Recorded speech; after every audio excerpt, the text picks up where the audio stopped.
Welcome to this explainer. Today, we're taking a deep dive into an absolutely fascinating structural analysis. We are going to explore the rigorous structural engineering behind exactly how we measure human thoughts and feelings. Have you ever wondered how psychologists, marketers, or medical professionals put a hard number on something that technically doesn't even physically exist? Well, that is exactly what we're unpacking today. Think about it. Let's dive right into this core question. Since we literally can't put a physical ruler to a feeling like customer satisfaction or a psychological trait like burnout, how do researchers actually measure them? How do they avoid just sitting in a room and making up a bunch of random questions? If you've ever taken a personality test or filled out a feedback form, you might have assumed someone just jotted down whatever sounded good. But in true science, the process is incredibly demanding. The answer is a concrete 10-step scientific roadmap. Survey creation is far, far more than just writing down a few questions. From conceptualization all the way through to advanced statistical validation, every single step is an intentional, highly engineered process designed to turn an abstract human experience into quantifiable, reliable data. To make this 10-step process digestible, we're going to look at it like building a massive skyscraper across 4 essential construction phases. 1. The foundation. 2. The architecture. 3. Beta test and launch. And 4. The stress test. All right, kicking things off with Phase 1, the foundation. This is all about defining our concepts and drafting items. Just like constructing a building, if our foundation is off, the whole thing comes crashing down later on. So before we can measure anything at all, we have to understand our target. In the academic world, this invisible target is called a construct. A construct is just the specific abstract concept, trait, or feeling you intend to measure. It could be brand loyalty, depression, or job satisfaction. It is essentially the ghost we are trying to catch in our statistical net. So, in step 1, you absolutely must define that construct through a rigorous literature review. You've got to clearly differentiate it from similar ideas. For instance, is stress the exact same thing as anxiety? Not quite. A vague definition here shakes the validity of literally everything that follows. You have to establish exactly what is included in your measurement, and maybe even more importantly, what's excluded. Once the target is locked in, step 2 is where we gather our raw building materials. We do this by creating an item pool, a massive list of potential survey questions or statements. Researchers don't just guess here, by the way. They modify existing scales, conduct expert interviews, and run focus groups with the target audience to ensure they're capturing the true voice and experience of the people they actually want to study. Now, here's something wild about this stage. The sheer volume required. You don't just write 20 questions for a 20-question survey. You must draft 3 to 4 times more items than you actually plan to use in the final scale. So if you want a final tool of 20 items, you need to generate a pool of 60 to 80 items right now. You need that massive buffer because most of those questions, they're not going to survive the upcoming tests. Moving right along to Phase 2, the architecture. We're getting into formatting and expert review. With our raw materials heavily stockpiled, we need to design the actual format of the instrument.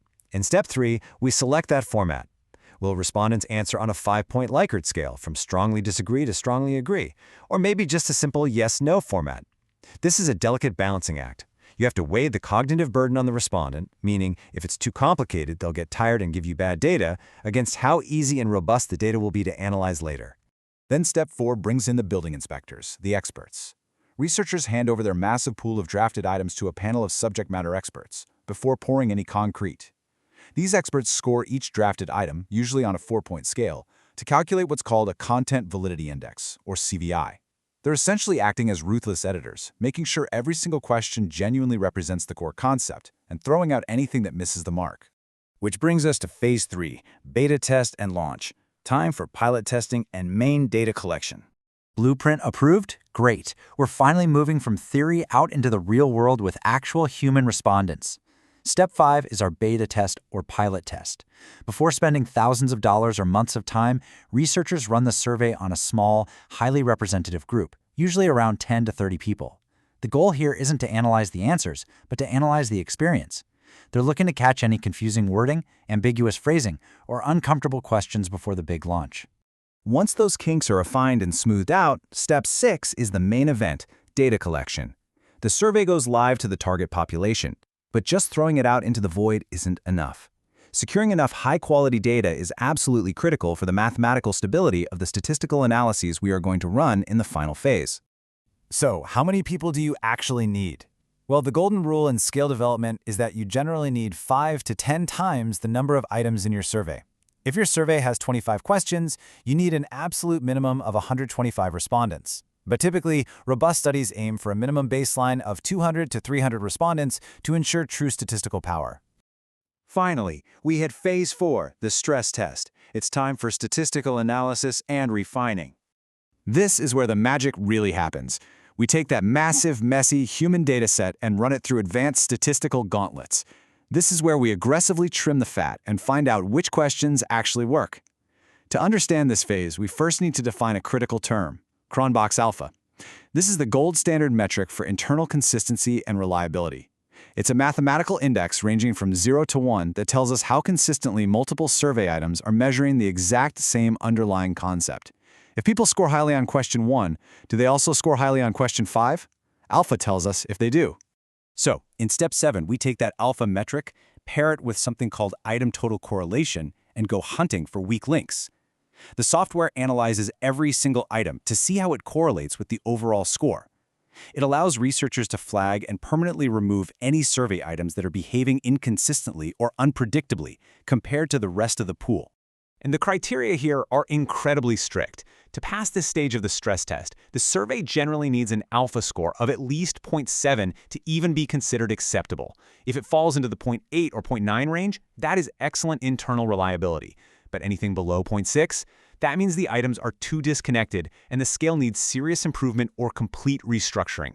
Next up, we don't just want reliability. We want to evaluate structural integrity.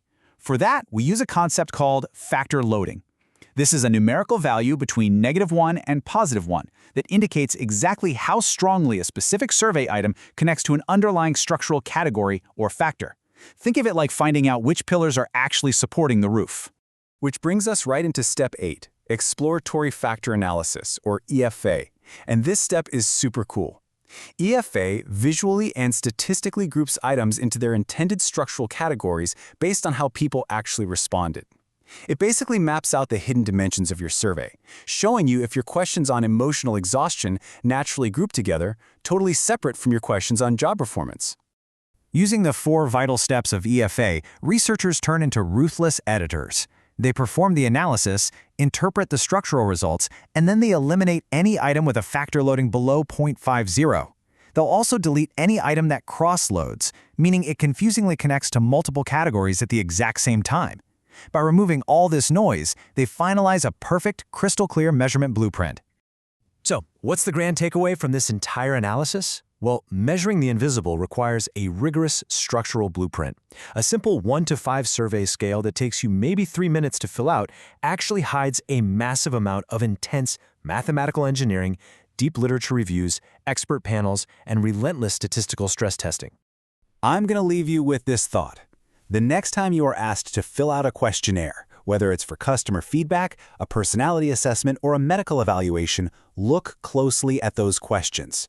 Ask yourself, did this tool actually survive the scientific stress test we just covered, or is it just a house of cards? Thanks for joining me on this deep dive, and keep questioning the invisible.